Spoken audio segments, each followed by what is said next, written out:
Welcome dear everyone to my channel. I am Wahed. মই আজিৰ এই ভিডিঅ'টোত জেনেৰেল মেথমেটিক্স ক্লাছ 10 চেপ্টাৰ 7 সপ্তম অধ্যায় স্থানাংক জ্যামিতি অৰ্থাৎ কোঅৰ্ডিনেট জ্যামিতি 7.2 কোৱেশ্চন নম্বৰ 10 চাবা তোমালোকে 7.2 এটা হ'ব 7.2 question number 10 ইয়াত আছে এটা ৰম্বাসৰ কালি নিৰ্ণয় কৰা যদিহে তাৰ শীৰ্ষবিন্দুবিলাকৰ স্থানাংক ক্ৰম অনুসৰি 3 0 4 5 -1 4 আৰু -2 -1 ধুনীয়া কুৱেশ্যন চাবা তোমালোকে ধুনীয়াকৈ বুজি পাবা মই ক্লিয়াৰলি বুজাই দিম তোমালোকক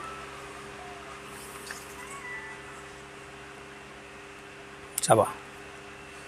এক্সাৰসাইজ 7.2 কোৱেশ্চন নম্বৰ 10 ধৰা হ'ল এ বি চি ডি এই তিনিটা বিন্দু তাতে কিন্তু বিন্দু তিনিটা এ বি চি ডি এই নামকৰণ কৰা নাছিলে মই নামকৰণ কৰি দিলোঁ আৰু ৰম্বাসটো এনেকুৱা ধৰণৰ এ বি চি ডি ৰম্বাসটো এৰ স্থানাংক বিৰ স্থানাংক চিৰ স্থানাংক আৰু ডিৰ স্থানাংক আমি লিখিছোঁ আৰু ইয়াৰে এ চি হ'ব কৰ্ণ আৰু বি ডি হ'ব এটা কৰ্ণ দুটা কৰ্ণ এতিয়া আপোনালোকে জানা ৰম্বাসৰ কালি তাতে এটা ইংগিত দি থৈছে কিতাপত যে ৰম্বাসৰ কালি হাফ ব্ৰেকেট তাৰমানে পূৰণ কৰ্ণ দুডালৰ পূৰণফল হাফ ইকুৱেল টু হাফ কৰ্ণ দুডাল মানে কি যে এ চি পূৰণ বি ডি দুটা কৰ্ণ পূৰণফল হাফ ইকুৱেল টু হাফ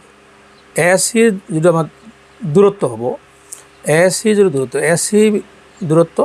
কি আছে √(x2 - x1) whole square plus y2 - y1 whole square ফৰ্মুলাত আমি কৰিব লাগিব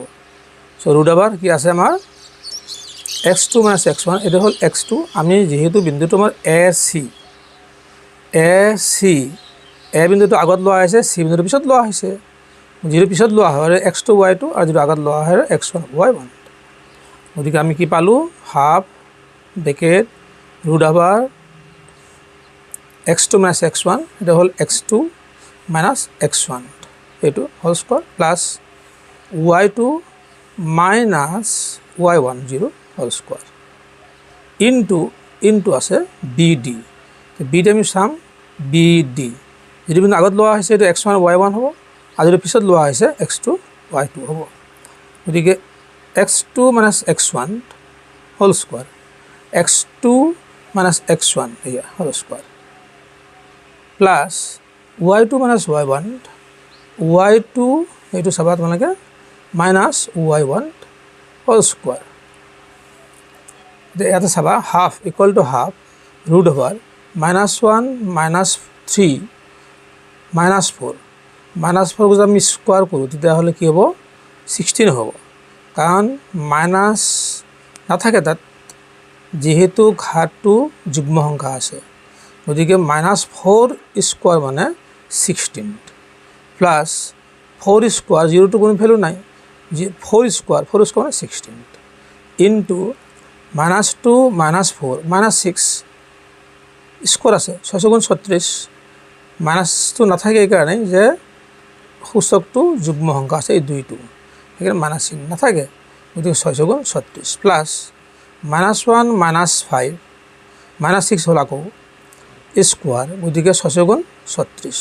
মাইনাছ চিনটো নাথাকে ইয়াত চাবা ইকুৱেল টু হাফ √(16 + 16 32 ইনটু 36 + 36 72 হৈ গ'ল ইকুৱেল টু হাফ 32 মানে 16 × 2 ইনটু 72 মানে কি 36 × 2 2 আৰু 36 পূৰণ কৰিলে 72 হয় ভালকৈ জানা তোমালোকে তাৰপিছত চাবা তোমালোকে ইকুৱেল টু হাফ 16 বৰ্গমূল 4 আহি গ'ল বাহিৰত আৰু এই 2 বৰ্গমূল নাই কাৰণে আমি ওলাব নোৱাৰোঁ কাৰণে থৈ দিলোঁ √() ইনটু 36 বৰ্গমূল আছে কি আছে 6 টো বাহিৰত আহি গ'ল আৰু ৰুট 2 থাকি গ'ল এতিয়া চাবা এটা হাফ পূৰণ 4 পূৰণ 6 পূৰণ ৰুট 2 আৰু ৰুট 2 স্কোৱাৰ হৈ গ'ল এই 2 আমি যে 4 কাটি দিওঁ 2 হ'ব 2 হ'লে কি হ'ব 2 আৰু 6 পূৰণ কৰিলে 6 2 12 পূৰণ ইয়াত কি হ'ব ৰুট 2 স্কোৱাৰ ৰুটৰ ওপৰত স্কোৱাৰ থাকিলে ৰুট 2 নোহোৱা হৈ যায় কিয় নোহোৱা হৈ যায় তোমাক চোৱাচোন বাৰু ইয়াৰ মিনিংটো হ'ল এইটোৱে যে ৰুট 2 স্কোৱাৰ কৰিলোঁ ৰুট 2 মানে হ'ল আচলতে 2 টু দি পাৱাৰ 1/2 এই 2 হ'ল কি আমাৰ পূৰণ হৈ আছে 2 কটা গ'ল থাকিল কি 2 টু দি পাৱাৰ 1 মানে 2 সেইকাৰণে 2 থাকিল চ' 12 into 2 24 হৈ গ'ল 24 বৰ্গ একক যেহেতু কালি আছে ৰম্বাসৰ কালি যেহেতু গতিকে বৰ্গ একক হৈ গ'ল ৰম্বাসৰ কালি সদায় কি হয় স্কোৱাৰ ইউনিট হয় বৰ্গ একক হয় নিশ্চয় তোমালোকৰ ক্লিয়াৰ হৈছে ভিডিঅ'টো চাই কেনে লাগিল কমেণ্টত জনাবা ভিডিঅ'টো লাইক দিবা বেছিকৈ শ্বেয়াৰ কৰিবা আনকো জানিবলৈ অলপ সুবিধা কৰি দিবা চেনেলটো ছাবস্ক্ৰাইব কৰিবলৈ নাপাহৰিবা wait for my next video' thank U